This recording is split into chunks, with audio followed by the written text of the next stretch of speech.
At dahil pinindot mo ang video na to, malaki ang chance na magkaroon ng virus ang cellphone mo.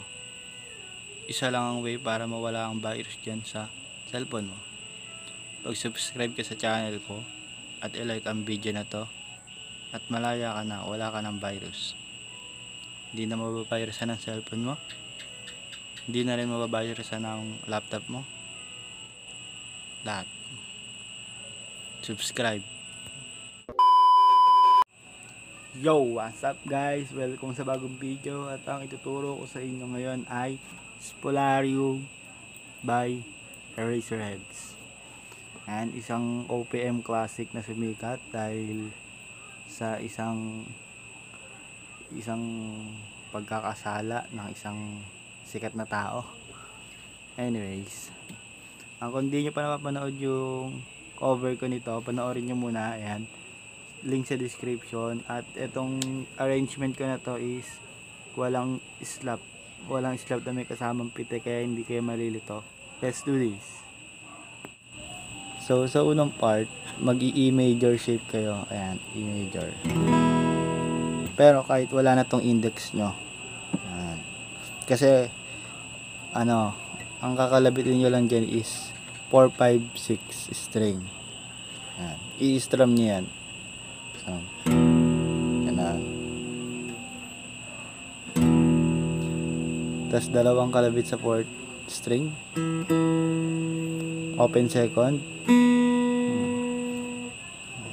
second fret 3rd string, yan. Tapos open second uli, tapos second fret 3rd string. Tapos ang next dyan is open 5th, tapos open 3rd. Tapos yung index nyo ilalagay nyo dito sa first fret, second string. Kakalabitin nyo yan, yung kasabay nyan open first string. Ganun. So ulitin natin sa umpisa. Bali ganito siya.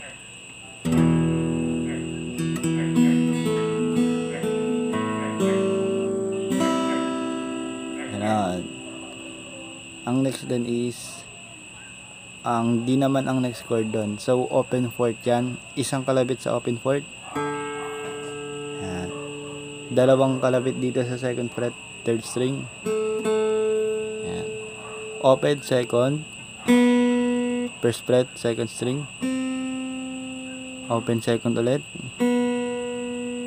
Tapos yung index nyo ilalagay nyo sa second fret 5th string. Kalabitin yan. Tapos second fret 3rd string, tapos open 3rd. Yan.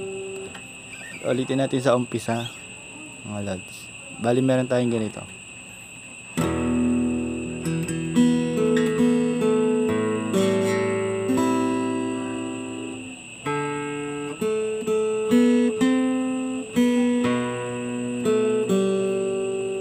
Gana na. Tapos yung etong ring finger mo, lalagay mo sa 4th fret 4th string. Yan. Kalabitin mo yan. Tapos ililipat nyo yan sa 5th fret. Kakalabitin nyo rin tong 5th fret na to, i-slide nyo siya dito sa 4th. Yan. Tapos i-slide nyo lang yan para magawa nyo uli yung E shape na katulad ng umpisa. Diba nandyan? Ayan. Tapos babalik sa E. Pagbalik mo sa E, kakalabitin mo dyan yung second fret 4th string, kasabay niya open 6th string.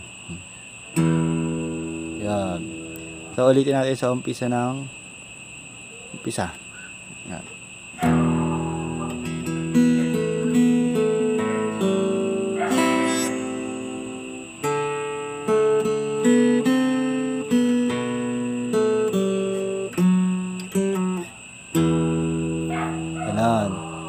Ang next doon is dalawang kalabit sa second fret 4th string, and open second fret 3rd string, tapos open second ulit, tapos second fret 3rd string ulit. Yan, bali.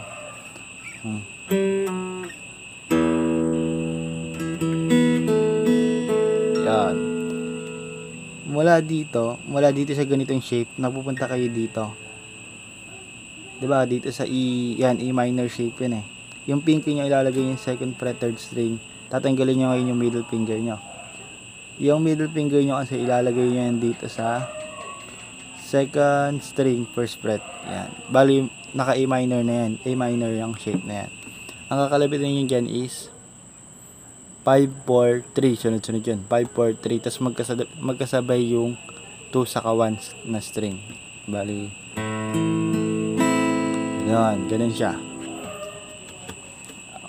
So, ulitin natin ulit sa umpisa. Bali, meron tayong ganito.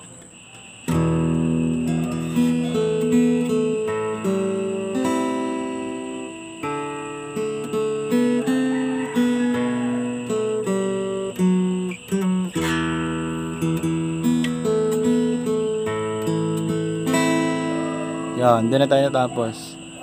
Ang next dyan is open fourth string. Tapos dalawang kalabit dito sa second fret, third string. Yan. Open second, first fret, second string. Open second ulit. Tapos index nyo ilalagay yung second fret, fifth string. Ang kasunod dyan is open first, second fret, third string. So, ang next doon is open third, open first. Yan. Tapos mag-C naman kayo dyan. Pero ang C nyo is walang index finger. Yan. So, open third, tapos open first. Tapos, iba naka-C kayo. Kalabitin nyo yung fifth string. Yan. Third fret, second string. Tapos open second. Tapos open third, open first ulit. Pero ngayon G naman, G. Yung ring finger nyo ilalagay nyo dito sa third fret, sixth string. Isang kalabit yan. Third fret, second string ulit. Tapos open second. Tapos open third. Yan. Tapos ang next doon is babalik kayo dito sa C. Pagbalik nyo sa C, ay din sa third fret, fifth string na yan. Kakalabitin nyo yung third fret, fifth string, kasabay nyo open first. Tapos third fret, second string. Tapos open second. Tapos open third. Yan. Ang next doon is ito yung index nyo sa pinky, ilalagay nyo dito sa third string, second fret, tas fourth fret. Tas yung middle finger nyo ilalagay nyo dito sa sixth string, third fret. Yan, ang gagawin nyo dyan, kakalabitin nyo yung third string, fourth fret, sabay pull off sa second. Yan, ganun. Tapos babalik nyo agad yung pinky nyo sa fourth fret, third string. Kakalabitin nyo yun, kasabay niya sixth string. Ayan. So ulitin natin yan. Ganito siya, sabayan nyo na lang ako. Tun-tun.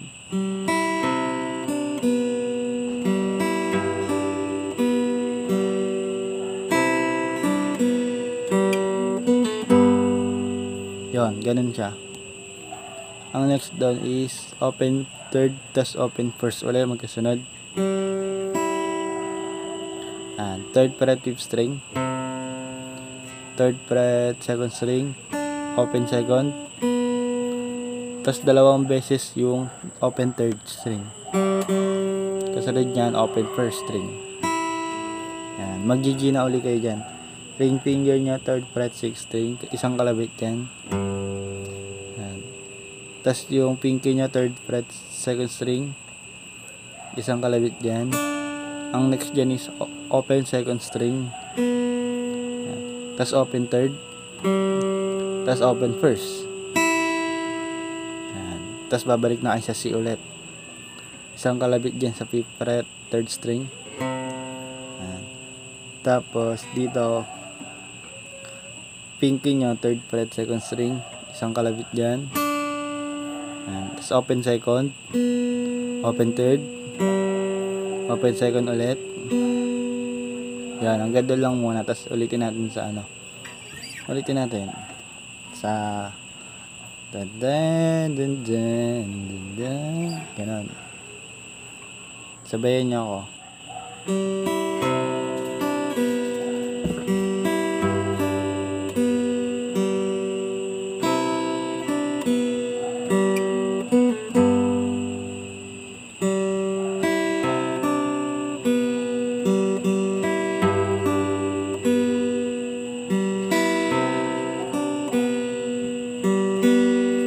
Hanggang doon pa lang tayo, no?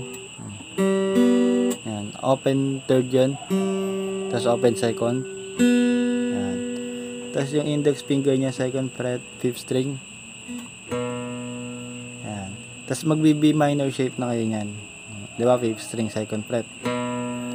Pag naka B minor kayo, kakalabitin niyo yung 2nd string. Tapos 3rd string. Ayan. Yan. I-mute nyo dyan yung 1st, 2nd, tsaka 6th string. Bali ang ang i-strum nyo ngayon is etong 5th fret, 5th string, 2nd fret, tas 4th fret sa 4th tsaka 3rd string. Ayan lang, 3 string lang i-strum nyo. So sa pag-strum, 2 down, 1 up, tas 1 down. Ayan. Bali ganito siya. Ganon. 2 down, 1 up, 1 down. Tas chorus na. So i-recap lang natin mula sa umpisa ng verse para mas mag-gets nyo. Sabihin nyo ako, babagalan ko lang.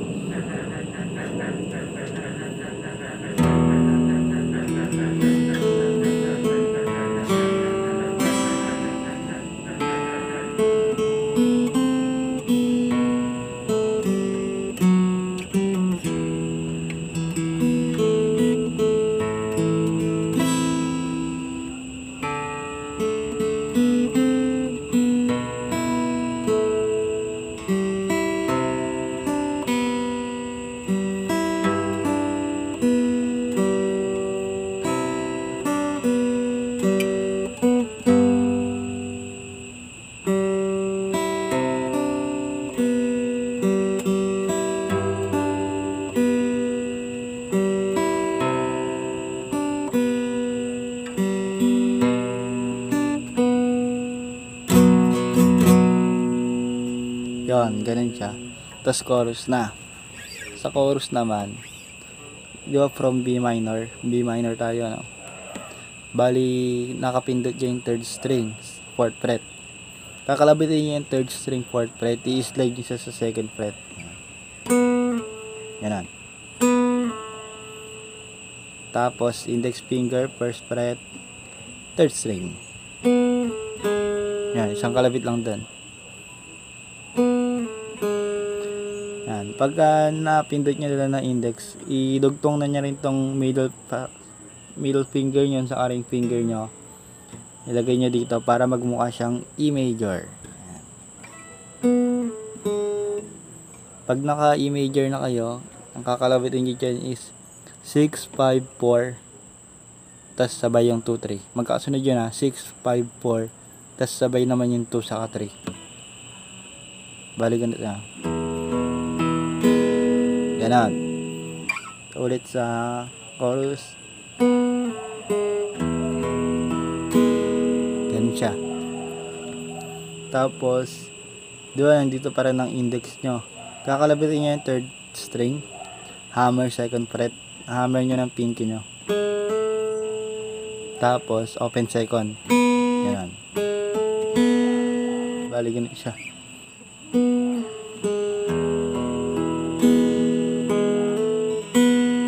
After ng open 2nd na yun, tatanggalin nyo yung lahat, pupunta kayo dito sa G sharp. Ang pipindot ninyo dyan is 6 string 4th fret, tapos 6 fret sa 5 saka 4 string. Kakalabitin nyo dyan yung 6, 5, 4. Tapos sabay yung 1 tsaka 2 na string. Yan. Ganun siya. Bali ulit sa chorus, ganito.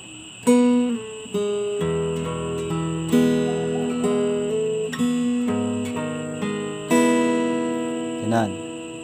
Ang next dun is open second. Tapos pupunta naman kayo dito sa F sharp. Open second, di ba? Nakaganito kayo, i-usod nyo lang lahat dito ng dalawang fret, i-atras nyo. Tapos open second. Sabay bar dito sa second fret. Ayan. Para mapindot nyo yung second fret, third string. Ayan. Ganun. Ayan, naka F sharp minor kayo dyan. So, ang kakalabitin nyo dyan is 6, 5, 4. Tapos sabay isang strum. Pagtas ng bali ganito. Yan. Ang i-strum nyo lang dyan is yung 3, 4, 5, 6 na string. So, ang i-strum nyo, second fret, 6 string, 4th fret sa 4 tsaka 5 na string, tas second fret din sa third string. Ayan, nakaganyan siya. Ganyan yung F sharp minor. Isang strum dyan. Ayan. So, ulitin natin sa chorus para hindi kayo malito. Babagala ko lang, sabayan nyo ako.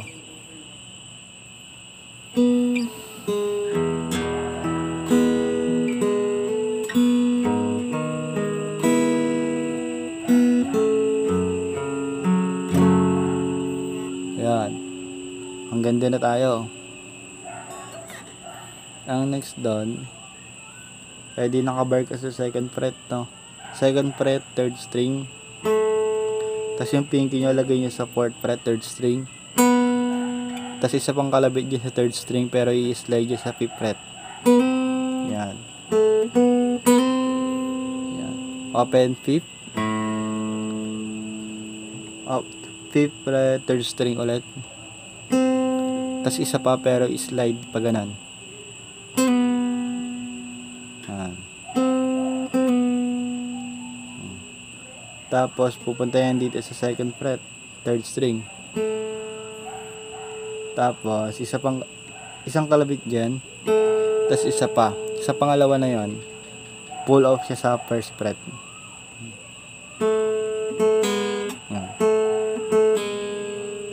Tapos yung middle finger niya lalagay niyo dito, second fret, fourth string.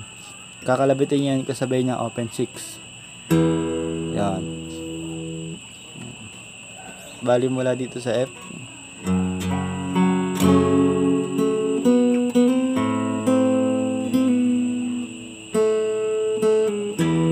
Ganun siya. Ang next dyan is first fret, third string, hammer siya second fret. Ayan. Open second. Tapos mag-G sharp ulit kayo dito. Gawin nyo ulit yung kanina. Ayan. Pero wala na yung open first sa open second na sabay. Ito lang. Kakalabitin nyo lang na magkakasunod yung 6, 5, 4 na string. Ayan. Ang next dyan is dalawang open second, isang open first, tas dalawang open second ulit. Babalik kayo dito sa F sharp, isang kalabit dito sa 6 fret, isang kalabit dito sa 6 string second fret. Ayan. Tas ibabar nyo na uli siya, second fret, third string. Ayan. Tas isang strum uli pababa. Yan. So, kung ulitin ko sa umpisa ng chorus, ganito ang kakalabasan niya. Pakinggan niyo mabuti.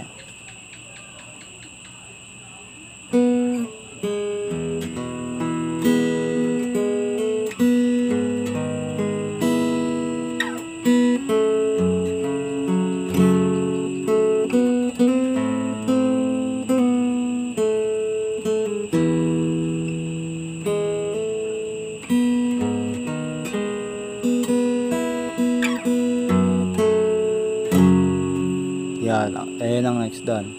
Ang next dyan is second fret, third string. Tapos tatanggalin nyo yan. Open second, first fret, second string. Yan. Mag-A minor shape naman kayo dyan. Pagtas ng first fret, second string, open fifth, second fret, fourth string. Tapos dalawang beses sa first fret, second string. Open second, tapos second fret, third string. Tapos yan, isang strum ng E major dyan. E major bilang pang tapos. So i-recap natin sa chorus para hindi kayo malito. Ulitin lang natin para hanggang sa matandaan nyo. So ganito siya, chorus.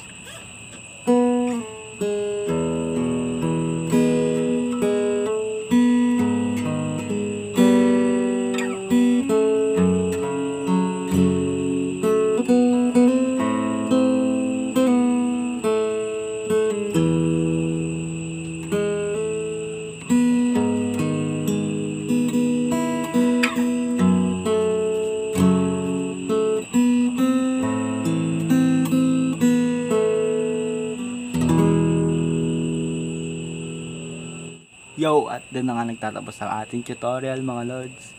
Siguraduhin nyo nakasubscribe kayo dahil kung hindi, pupunta sa bahay nyo yung mga coffin dancer. at dito na nga nagtatapos ang ating tutorial. Kung nagustuhan nyo yan, i-hit nyo yung like.